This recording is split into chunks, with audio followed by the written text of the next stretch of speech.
अबे क्रिकेट की दुनिया में हो क्या रहा है? चेतन शर्मा ट्रेंडिंग पे 2 दिन से। वो कब आएगा जब रेसलिंग जॉनरा में चेतन शर्मा ट्रेंडिंग हो रहा होगा? तो क्या सुमा चैंपियंस ऑफ द वर्ल्ड में 3DX चेतन डेली Q&A नंबर 200 की हम काफी करीब है and I am really excited for that. Bye the वे ये नंबर मेरे को लगता है कि 400 के ऊपर होता अगर ये एक्चुअली में डेली होती तो। That's a shot on me. खैर रेसलिंग रेंज ने लिखा है कि imagine the viper returns and attack Lesnar, relive 2016 vibes, WrestleMania 39 will be fire. यार वाइब्स तो छोड़ो, 2016 वाली 2016 के अंदर जो समर स्लैम में वो हुआ था, ब्रॉक लेसनर ने जिस तरीके से रैंडी ऑर्टन को अटैक किया था और उसके बाद nothing happened because we were expecting कि ब्रॉक लेसनर और रैंडी ऑर्टन के बीच कोई बड़ा प्रोग्राम चलने वाला, लेकिन वो नहीं हुआ।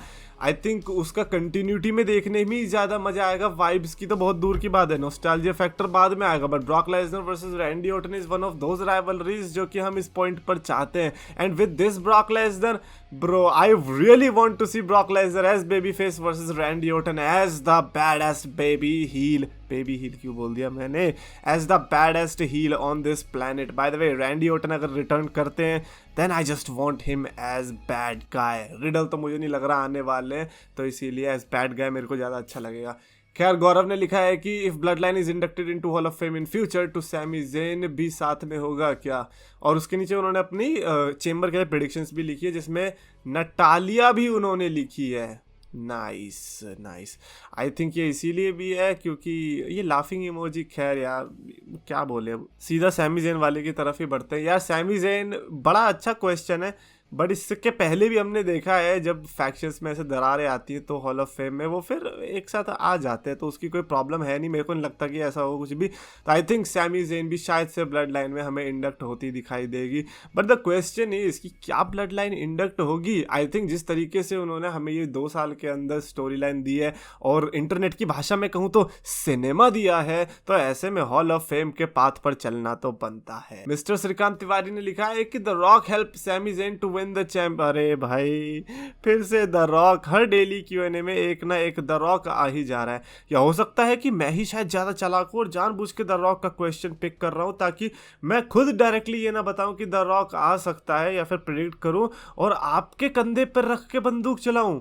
वेरी चालाक ब्रो, वेरी चालाक। बट नहीं, द रॉक का एलिमिनेशन चेम्बर में आना, हालांकि ये अलग बात है कि वो कनाडा भी है यार, और कनाडा में अगर सैमी ज़ेन को चैंपियनशिप जितवा दी, यार दोनों चैंपियनशिप है ना, प्रॉब्लम ये हो रही है अगर एक चैंपियनशिप होती तो मैं भी शायद आपके साथ खड़ा हो जाता। इनफैक्ट मैं तो अपनी छाती पे लिखवा लेता द रॉक आएगा, लेकिन अभी मैं कुछ नहीं कह सकता यार। डबल चैंपियनशिप मिलना तो बहुत मुश्किल है सैमी ज़ेन के लिए। वो अलग बात है कि सैमी ज़ेन ने WWE में चैंपियनशिप का करियर डबल से ही शुरू किया था जब उन्होंने डबल इंटरकॉन्टिनेंटल टाइटल जीती थी।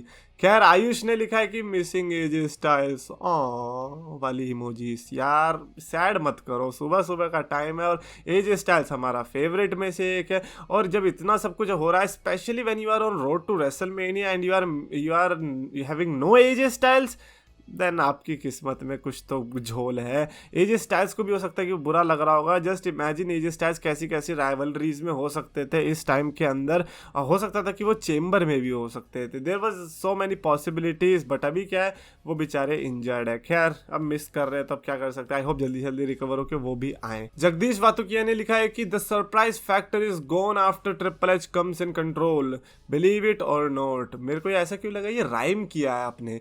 खैर राइम हुआ हो या ना हुआ हो, बट यार देखो सरप्राइज फैक्टर मेरे को ऐसा लगता है कि जिस तरीके के शोज जा रहे हैं आई डोंट थिंक सो कि हमें हर बार सरप्राइज फैक्टर चाहिए भी, because every time on the pay per view we are expecting कि यार कोई तो रिटर्न हो या फिर कोई तो डेब्यू देखने को मिले। ज़रूरी नहीं है कि हर बार ऐसा होगा, इनफैक्ट ऐसा बहुत ही कम देखने को हमें मिलता है। और ऊपर से ज़ेरो न्यूज़ जब से आया तब से आप यार ट्रिपल एच को क्या ब्लेम कर रहे हो। ज़ेरो न्यूज़ ने तो पूरे पत्ते ही खोल रखे हैं यार, एक एक डिटेल्स बता देता है कि होने क्या वाला है। तो ऐसे में सरप्राइज फैक्टर तो घंटा ही कुछ बचेगा। जो छोटे छोटे सेगमेंट्स को प्रिडिक्ट कर रहा हूँ, जो छोटे छोटे सेगमेंट्स को ही बता देता है कि क्या होगा, वो बड़े सेगमेंट्स तो बहुत आसानी से बता देता है, और उस पर भी सब पॉपुलर इतना हो जाता है वो कि सबको पता चल ही जाता है। तो ऐसे में सरप्राइज फैक्टर WWE की वजह से नहीं गया है, आउटसाइड ऑफ द सोर्सेज की वजह से गया, बिलीव इट और नॉट। अगर यही कोडी रोड्स की विक्ट्री अगर पहले हुई होती जब हम छोटे थे तब बहुत अलग बात होती, लेकिन जब पहले ही पता चल गया कि कोडी रोड्स आके जीतने वाला है देन तो फिर कुछ बचा ही नहीं ना। खैर अभिषेक देव रॉय ने लिखा है कि बेसिकली चेम्बर के सारे मैचेस में उन्होंने DQ लिख दिया है। यार ये गलत है, मैंने कमेंट सेक्शन में आपको सही प्रेडिक्शंस ही लिखने को बोला था, लेकिन आपने जानबूझ के गलत लिखी हैं, तो उसका तो कोई फायदा है ही नहीं यार, ये गलत है। ऐसा क्यों होता है, हर बार मैं बोलता कुछ हूँ उसका कुछ और ही मतलब ले लिया जाता है। आई थिंक चेतन शर्मा के साथ भी यही हुआ है कि ट्विटर पे जो ट्रेंड हो रहा है, पता नहीं, मैंने उसको फॉलो तो किया नहीं अभी उस न्यूज़ को। चंद्रशेखर नायक ने लिखा कि I want Roman versus Rock and Cody versus Sami. Roman versus Rock भी चाहिए सबको, कोडी वर्सेस सैमी भी चाहिए। ऊपर से कोडी ने खुद कहा था कि यार मैं चाहता हूँ कि मैं तुम्हें फेस करूँ, बट रॉ में नहीं, रेसलमेनिया में। जस्ट इमेजिन कि ऐसा हो भी जाए but without the championship. Cody Rhodes भी कहेगा यार मेरे मुंह से निकल गई थी जो मैंने उस दिन ये बात बोल दी, क्योंकि सैमी ज़ैन आपको मेरे को फेस करना था बट चैंपियनशिप के लिए, आप चैंपियनशिप तो लाए नहीं, चैंपियनशिप कहाँ है। सैमी ज़ैन बोलेगा चैंपियनशिप तो सर वो रोमन रेंज से रिटेन रख गए। कोडी रोड्स भी बोलेगा अबे यार पहले बोलने का था ना, अब मैं क्या करूँगा तेरे साथ लड़के बिना चैंपियनशिप के। वो भी अच्छा देखने को मिलेगा। तो नहीं मैं मजाक कर रहा हूँ। ऑफकोर्स दोनों ऐसे मैचेस है जो कि चांसेस है होने के, मतलब मज़ा आएगा उनके होने में देखने में, लेकिन कोडी रोड्स चैंपियन को फेस करेगा ना, सैमी ज़ेन चैंपियन बन गया तो फिर रोमन रेंज क्या है। अगर रोमन रेंज चैंपियन नहीं तो वो द रॉक से क्यों लड़ रहा है, Roman Reigns versus the rock बिना चैंपियनशिप के लिए क्यों रहा है। बहुत सारे क्वेश्चंस हैं। बाय द वे अगर ऐसा सही में हो गया आप तो घर पे आके मेरे को मार ही दोगे ना कि देख चेतन मैंने क्या कहा था। गौरव ने लिखा है कि Chetan waiting to hear Sammy's theme song, Sammy be like comes out and Roman again with that hoodie.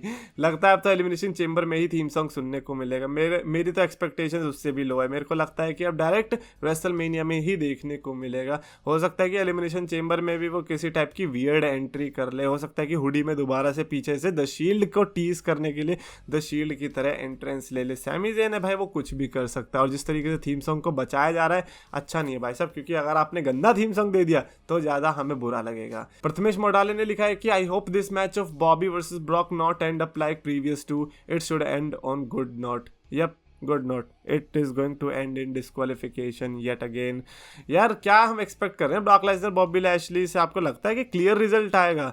मतलब ऑफकोर्स हमने क्लियर रिजल्ट की प्रेडिक्शंस करी है, बट कम ऑन, मेरे को ऐसा लगता है कि ब्रॉक लेसनर कुछ तो ऐसा करने वाले हैं कि हमें दोबारा से ये मैच रेसलमेनिया में देखने को मिलेगा। आई रियली होप ऐसा ना हो, क्योंकि आई थिंक परफेक्ट टाइम है एलिमिनेशन चेंबर में इस राइवलरी को एंड करने का। एंड आर्यकल भट्टाचार्य ने लिखा है कि remember the time when Sammy debuted and injured his shoulder because he was too excited. यार ऐसा कैसे हो सकता है? मैंने लिटरली कल ही वो वीडियो देखी थी जिसमें सैमी ज़ैन वर्सेस जॉन सीना का मैच होता है और सैमी ज़ैन की एंट्री ब्रैट हार्ट करवाते हैं और सैमी ज़ैन इतने एक्साइटेड हो जाते हैं कि जो अपना पोज होता है वो स्टील स्टेप्स पे मारने के लिए वहाँ पे इतनी तेज अपने हाथ को झटकते कि उनका हाथ ही बाहर आ जा, मतलब वैसे बाहर नहीं आ जाता कि आपको दिख जाए, लेकिन अंदर की हड्डी डिसलोकेट हो जाती है। फिर वो फिक्स करने की भी कोशिश करते हैं। ब्रेट हार्ट को बता दे भी हैंड शेक के टाइम पे कि शायद मेरी हैंड जो डिसलोकेट हो गया है, बट फिर भी hats off to Sammy Zayn कि उन्होंने पूरा match with that injured shoulder के साथ लड़ा and that match was good.